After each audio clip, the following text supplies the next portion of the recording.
यार एक चीज बताओ मुझे, अगर कोई आपको कहे भाई ये लो 1 करोड़ रुपए फ्री में बिना इंटरेस्ट के और जब चाहे लौटाना, तो क्या तुम नहीं लोगे? ऑब्वियसली हाँ, कौन नहीं लेना चाहेगा। अब सोचो, कुछ लोग ऐसे हैं जो यही काम करते हैं, लेकिन 1 करोड़ रुपए से नहीं बल्कि 10 लाख करोड़ से। और ये काम हो रहा है जापान के जरिए।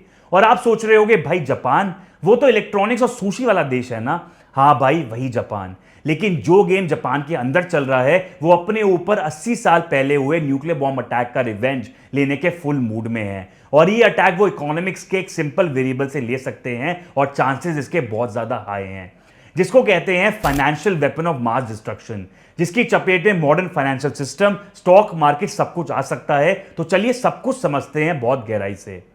दोस्तों, अभी के टाइम पे आईएमएफ यानी इंटरनेशनल मॉनेटरी फंड, जो पूरी दुनिया की इकोनॉमी देखता है, अभी जापान के दरवाजे पे खड़ा है हाथ जोड़कर और बोल रहा है प्लीज भाई अपना इंटरेस्ट रेट मत बढ़ाना। इससे क्या होगा? क्योंकि अगर जापान ने रेट्स बढ़ाए तो यूएस की इकोनॉमी डूब सकती है, यूके की इकोनॉमी डूब सकती है, स्टॉक मार्केट क्रैश कर सकता है और पूरी दुनिया का फाइनेंशियल सिस्टम बहुत बुरा फंस सकता है। यहां आता है एक बहुत इंपॉर्टेंट टर्म जिसे कहते हैं कैरी ट्रेड, और यह है जापान का असली टाइम बॉम्ब। इसको समझने से पहले थोड़ा जापान को समझ लेते हैं, क्योंकि यह देश कोई छोटा मोटा देश नहीं है।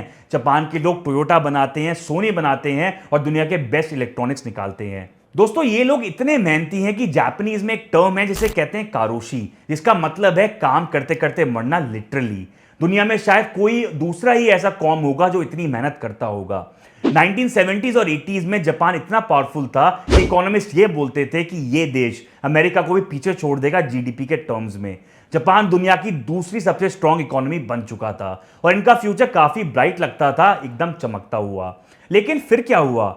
1990s से जापान की इकोनॉमी एक लाइन पर आ गई और वो लाइन नीचे ही जाती रही।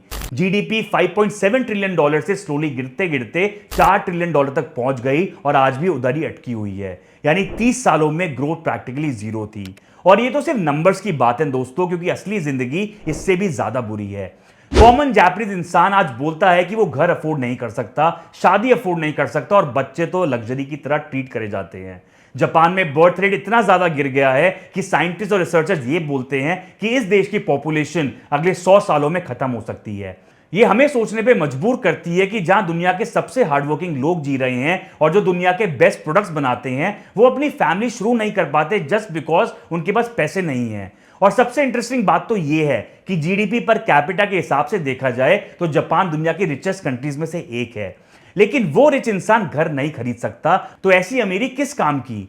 कुछ तो गड़बड़ है और ये गड़बड़ डेलिबरेटली डिजाइन करी गई है। यहां आता है असली गेम, तो इसको ध्यान से समझना क्योंकि ये बहुत इंपॉर्टेंट है।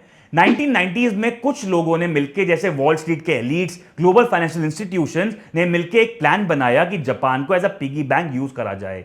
और इसके लिए उन्होंने जापानीज एलीट के साथ, जैसे टोयोटा, सोनी और बाकी बड़ी कंपनीज के मालिक के साथ एक डील करी।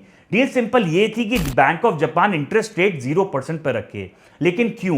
क्योंकि जापान उस टाइम पे मंदी के दौर से गुजर रहा था और जीरो इंटरेस्ट रेट से प्रैक्टिकली फ्री मनी जनरेट होगा। और इसके बदले में जापानीज कंपनीज को क्या मिलेगा? जब जापान की मार्केट में इतना पैसा आएगा लिटरली बिना किसी ब्याज के, तो येन वीक होगा। और वीक येन का क्या मतलब है कि टोयोटा की कार अमेरिका में सस्ती हो जाएगी, सोनी के टीवी यूरोप में ज्यादा बिकेंगे, जिससे एक्सपोर्ट बूम आएगा और जापानीज कंपनीज में प्रॉफिट कमाएंगी और एलीट लोग अपनी जेबें भरेंगे। डील काफी सिंपल थी, लेकिन इसका डाउनसाइड भी था। आम जापानीज इंसान की परचेजिंग पावर गिर रही है हर साल। घर महंगा हो रहा है, खाना महंगा हो रहा है, मतलब पूरी जिंदगी महंगी हो रही है। लेकिन एलीट, उनका तो काम बढ़िया चल रहा है। लेकिन ये तो हुई बस जापान की स्टोरी।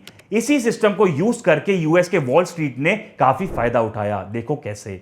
इधर आता है एक ऐसा जुगाड़ जो आपने कभी जिंदगी में नहीं सोचा होगा, जिसे कहते हैं कैरी ट्रेड। चलो एकदम सिंपल एग्जांपल से इसे समझते हैं। मान लो तुम एक स्मार्ट इन्वेस्टर हो और तुम जाते हो बैंक ऑफ जापान और बोलते हो कि मुझे 10 करोड़ रुपए चाहिए, और बैंक तुम्हें वो देता है, लेकिन 0.1% के इंटरेस्ट पे, यानी सिर्फ 10,000 रुपए का इंटरेस्ट सालाना।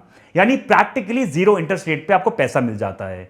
अब उस 10 करोड़ रुपए को आप यूज करते हो यूएस ट्रेजरीज बॉन्ड खरीदने के लिए, जो आपको 4 से 5% इंटरेस्ट देता है। अब तुम साल के 40 से 50 लाख रुपए कमाते हो, लेकिन देते हो सिर्फ 10,000 रुपए, और तुम्हारा एक भी रुपया नहीं लगता इस पूरी डील में। Pure borrowed money, pure profit. अब तुम इधर भी नहीं रुकते, तुम इन ट्रेजरीज को लेके जाते हो जेपी मॉर्गन के पास और ये बोलते हो कि यार देखो मेरे पास ये यूएस ट्रेजरीज हैं, दुनिया की सेफेस्ट इन्वेस्टमेंट, मुझे और ज्यादा लोन दो। जेपी मॉर्गन भी खुशी खुशी तुम्हें लोन दे देता है। अब वो नया पैसा यूज करके इस बार तुम वापस इन्वेस्ट करते हो, लेकिन इस बार खरीदते हो मॉर्गेज बैक सिक्योरिटीज जो कि आपको 6 से 7% का इंटरेस्ट देती है, या फिर सीधा स्टॉक मार्केट में वो पैसा इन्वेस्ट कर देते हो एप्पल में, एनवीडिया में, जो सबसे ज्यादा तेजी से ग्रो कर रहे हैं उन वाले स्टॉक्स में। कुछ स्टॉक्स तो आपको 500% से 1000% का ग्रोथ देते हैं।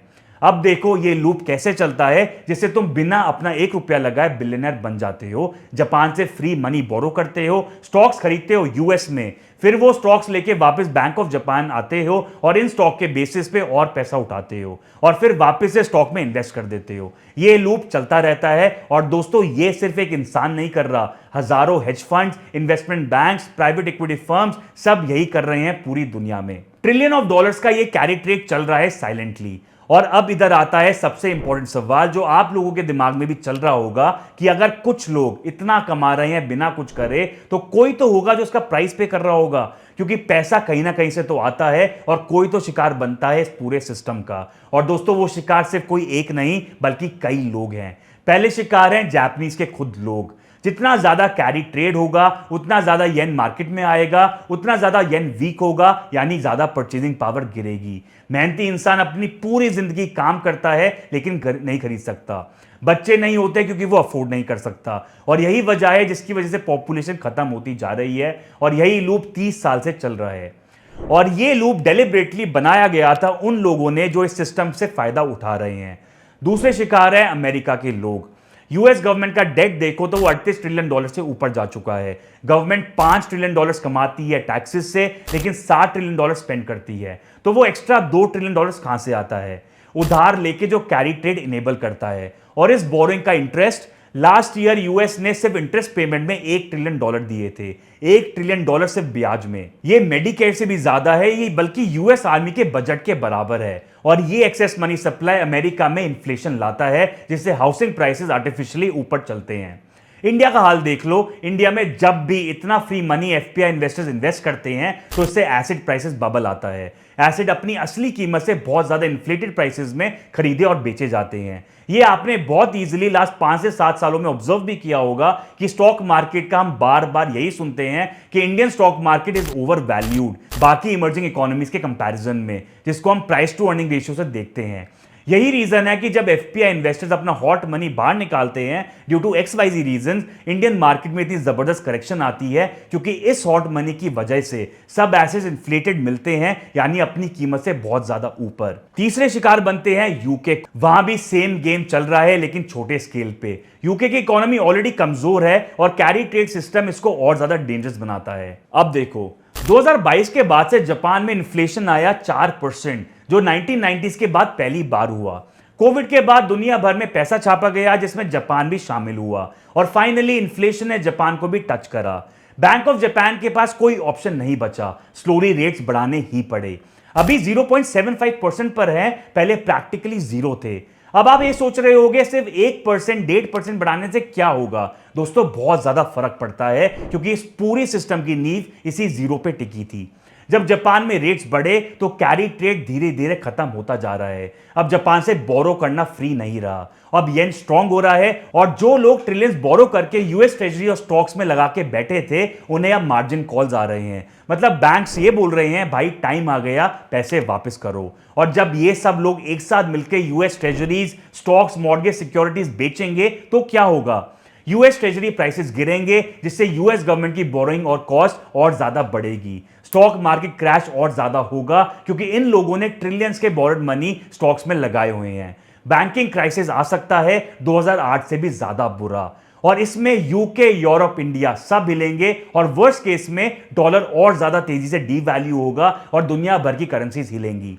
इसीलिए आईएमएफ भाग रहा है जापान के पास। इसीलिए ग्लोबल फाइनेंशियल इंस्टीट्यूशंस जापान को बोल रहे हैं मत करो यार, क्योंकि एक ट्रेड खींचा तो पूरा कपड़ा उधड़ जाएगा। लेकिन अल्टीमेटली वो एक ही चीज से बचेंगे, जो है प्रिंटिंग प्रेस। वो फिर पैसा छाप देंगे, तुम्हारी सेविंग की वैल्यू गिरेगी, तुम्हारा डॉलर, तुम्हारा रुपया सब थोड़ा और सस्ता हो जाएगा, लेकिन वो बच जाएंगे। जैसे 2008 में हुआ था, जैसे 2020 में हुआ था।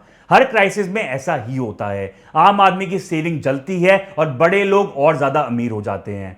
तो दोस्तों ये पूरा सिस्टम एक जायंट गेम है और ये गेम बंद होने वाला नहीं है, क्योंकि जिन्होंने ये बनाया है वो ही इसको चला रहे हैं।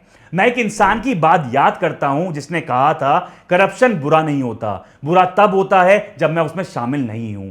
थोड़ा डार्क ह्यूमर जरूर है, लेकिन बात में दम है। सिस्टम बदलेगा नहीं, लेकिन तुम ये कर सकते हो कि इसको समझो, सीखो, जानो कि ये सिस्टम कैसे काम करता है। अपनी सेविंग को स्मार्ट जगह रखो, इन्वेस्टिंग सीखो, क्योंकि अगर तुम नहीं सीखे तो तुम्हारी मेहनत के पैसे हमेशा ऊपर वालों की पॉकेट में जाते रहेंगे। इस वीडियो को लाइक करना अगर कुछ नया आज सीखने को मिला हो, शेयर करना अपने उन दोस्तों के साथ जो सोचते हैं कि सिर्फ मेहनत करने से जिंदगी चल जाती है, और हाइप जरूर करना ताकि मैक्सिमम लोगों तक ये जा सके। और कमेंट सेक्शन में जरूर बताना तुम्हारे हिसाब से क्या जापान रियली दुनिया हिलाएगा या फिर आईएमएफ उसे रोक देगा। कमेंट में जरूर अपना ओपिनियन शेयर करना। मिलते हैं नेक्स्ट एनालिसिस में। Till then take care, stay smart, जय हिंद।